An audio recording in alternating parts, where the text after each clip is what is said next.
YouTube! ¿Qué pasa? Welcome back to another story video on my channel.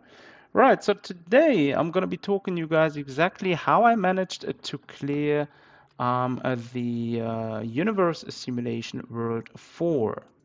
Now I'm currently at a TR35, which basically means I didn't think I'm going to be able to clear this, to be honest with you, because I recently have been able to clear World 3 at TR30, and yeah, then it started with the World 4, because when you click on the World 4, obviously it says the recommended team level is at level 50. However, looking at the enemies of the World 4, which you're facing at difficulty 1, you have obviously boss enemies at level 52 and the Savarok, which you face at the end at level 55. So that was the first thing which was holding me back. But then I gave it a shot. I looked at the team which I need, right?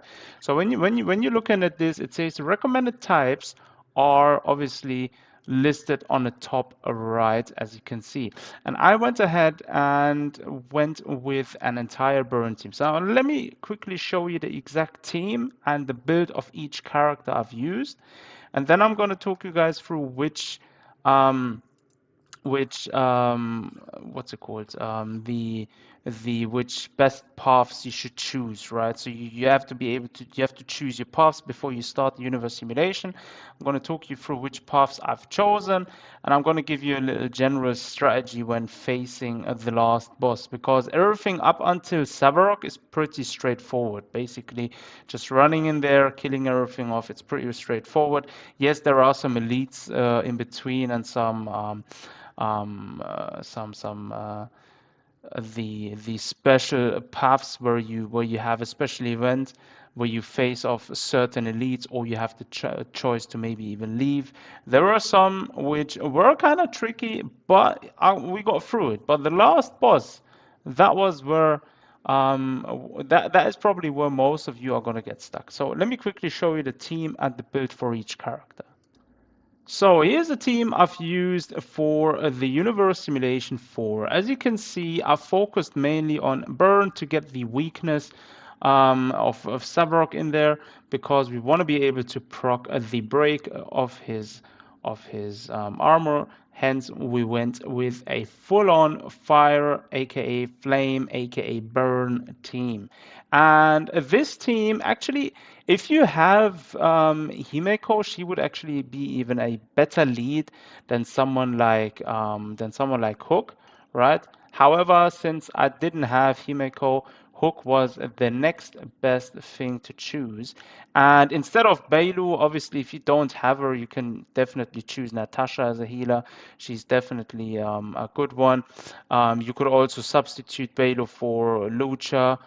Or if you have Gepard, you could also substitute Bailu for Jeopard or Gepard, depending how you spell his name, right? So that's basically the team I went with, right?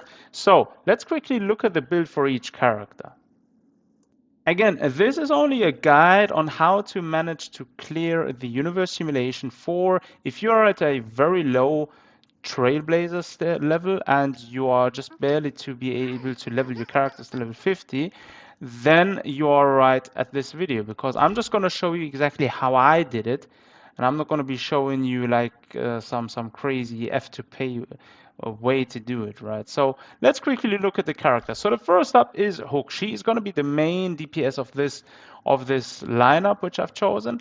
And as for her light cone, I went with the Wolf Walk Time, and this one is basically the best one I've had for her, because it increases the wearer's attack by 10% and increases the damage to enemies afflicted with burn or bleed by 16%. This also applies the DOT. So definitely the best one for her, since proc her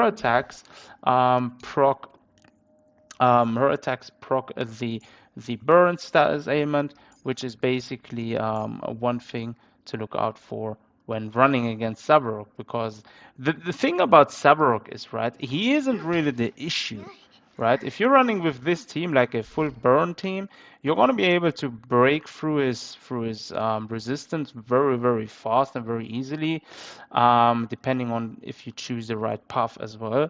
The thing is, he continuously keeps on summoning side characters. So he keeps on summoning these robots, which will basically heal him and buff him. He will summon these robot warriors, which will basically target you and kill off your units. They hit very hard. And he will continuously summon those robot hands, which will basically imprison one of your characters, so you won't be able to use him, right? So that's a few things which is annoying about this stage, but nothing too crazy, right? So for the light cone, go with the wolf walk time. In case you don't have it, look for the next best thing. Not really sure what else to go with this one. I think before that I used to have this equipped if there was current HP lower than 80% crit rate increased by 24%, but that is basically nonsense in this case. So definitely try go for the wolf walk time if you don't have it. If not, then go for the next best thing. The traces should be at max for what you can currently do, right? So I went ahead and leveled her traces up as far as I could. That was basically in my case what you see right now. And as for relics, we went with the space stealing station, the two-piece, and the four-piece thief of shooting meteor, right? Because we want to increase the break effect, and the break effect is going to be so nice because if you choose the path hunt, there is one card. If you're able to get it, it basically increases the chance of you being able to repeat your turn once you trigger and break effect. And obviously you're running a full-on burn team against Savarok, and you will continuously keep triggering the break effect also against his robots. Hence, you will be probably able to go multiple times with a single character, preferably Asta, because Asta has the optimal AoE for this stage. So definitely, very good set for Hook. Now, in case you're wondering, her Eidolon, she's at E1, so that is as good as it gets for me.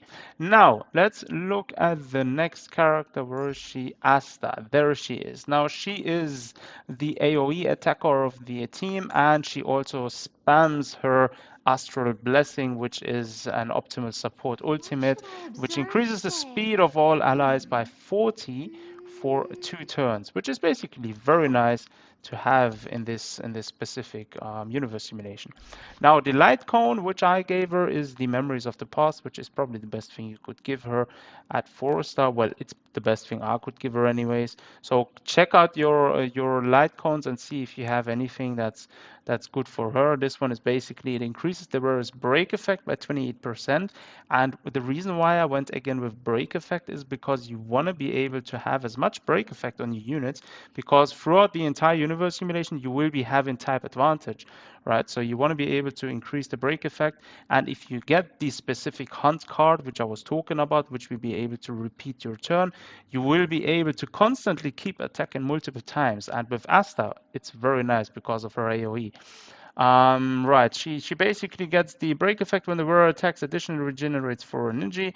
This effect cannot be repeatedly triggered in a single turn. So that's what I gave her. In terms of traces, yeah, I didn't have the materials to go with this one. Basically run out of Trailblazer's energy, so yeah, kept it as is. However, it did well enough. This was sufficient for me to basically be able to clear it. As for relics, I went again with the two-piece Fleet of Ageless, which increased the wearer's max HP by 12%, and the Thief of Shooting Meteor, again increasing the break effect. And as for the Eidolons, she is at E0, so yeah, definitely doable. All right, next up, we went with Beilu. She is the healer or the sustainer of the team, and she basically, her ultimate is able to heal the team. She has once a fight or once during a match, she's able to revive a fallen comrade, and her other skill basically heals as well, heals a single ally. And that heal jumps also to a different character. So definitely good character. Obviously, you could choose Natasha as well. She's also a alternative. However, I went with Bailu since I didn't have Natasha built up. As for a light cone, go with the shared feeling in this case, because it will increase the wearer's outgoing healing by 12% when using skill, regenerates 2 energy for all allies, which is basically very nice to have. I have it as at S2 at the moment. Maybe get a few more copies of or maybe even get her signature light cone in the future. If you do have her signature light cone, then do choose that. That should be even better than the shared feeling one. Traces again as high as it gets. Yeah, this one I didn't have a chance. Wait, do I have a chance left to grind? No, I think I don't have a chance left this week. Right. Again, get her as high as you can. That would be the most optimal when trying to clear this. As for relics, I went with the Fleet of the Ages again and Passerby of Wandering Cloud, which is basically optimized for her outgoing healing. As Eidolon, she is also at E0. Last but not least, we have the shielder of the team, our own Trailblazer. His name is Zimbos, who else it's supposed to be. And he's basically given the team some survivability with a shield. I did give him the 3-star light cone, the defense, which when the wearer unleashes their ultimate, they restore HP by 30% of their max HP. Basically gives them some survivability, some sustainability, because I didn't have anything better than that, sadly for him.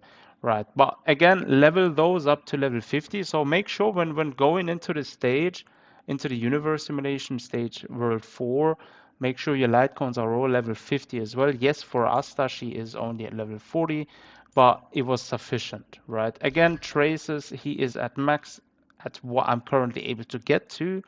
And relics, we went with the a Knight of Purity Palace, and I didn't even have a complete set of the Fleet of Ages at the time when I cleared it, right? So yeah, that's basically that. That was actually sufficient the way it was. As for Islands, he is only at E1 right now. So again, that was very, very much doable. Right, and that was basically the team lineup we went with. Now, in case you're wondering what the most optimal strategy is for clearing the world 4. Now, basically, what you want to do is, right, you have a team composition with 3 fire characters, which should enable you to easily cut through Savarok's toughness bar, right? That's basically your main reason why you're using 3 fire characters in a team, right? Hook is your main DPS, and yeah, obviously if you have Himeko, she works better than Hook, but Hook is as good as it gets. And this lineup, the thing about it is it's reliant on the path resonance to deal with Savarok's arm summons, which is the annoying thing, right? Again, as I said, he keeps summoning those robots, which is very annoying, right? So what you want to do is you definitely want to choose the hunt path, which is the most optimal, right? Don't go with nihility or anything. Go with the hunt. If you don't want to go with hunt, elation also works. However, I recommend the hunt, which was much better for me. If you going for specific blessings, try to choose hunt or preservation, right? Hunt, elation, or preservation. Those are the 3 blessings you want to be going after. And as for strategy, like there is the only thing about Savarok is he himself again isn't the problem. The problem is the robots which he summons to aid him, right?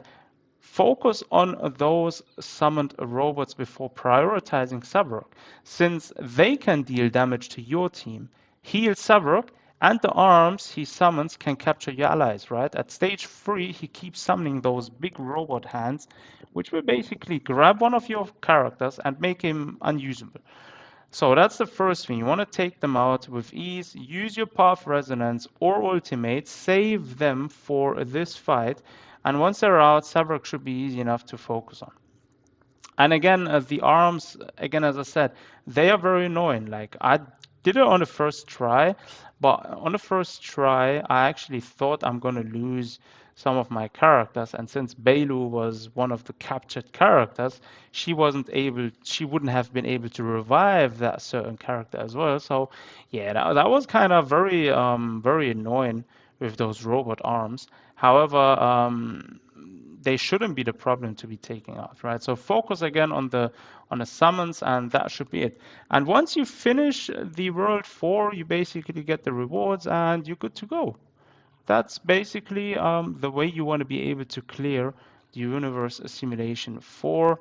I'm going to make another guide actually walking you guys through it step by step on how I'm going to clear the universe simulation 5, which I'm going to attempt later on today. Again, I'm only at Trailblaze 35, so I'm going to attempt it. I'm not sure what team I'm going to be using yet, but I think I'm going to use Dan Hang Imbibidor Lay.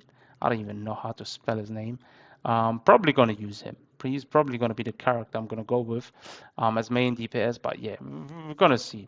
Anyways, I hope you guys had some benefits from this video, and if you did, do consider subscribing, leave a like to my channel, and yeah, until next time, take care of yourselves.